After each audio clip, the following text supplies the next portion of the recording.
പളുങ്കിൻ തുള്ളി വീണ പായൽ പുഴയിൽ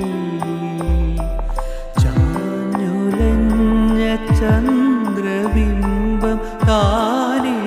പൊലിഞ്ഞോ തുഴഞ്ഞ നീർക്കൊതുമ്പിൻ ഓമൽ പടിയിൽ നീ പറഞ്ഞ തേൻ കഥകൾ പാടേ മറന്നോ വിളി കേൾക്കുമെങ്കിൽ പൊന്നേ ഇനി ഏതു ദ്വീപിൻ കോണിൽ ഒരു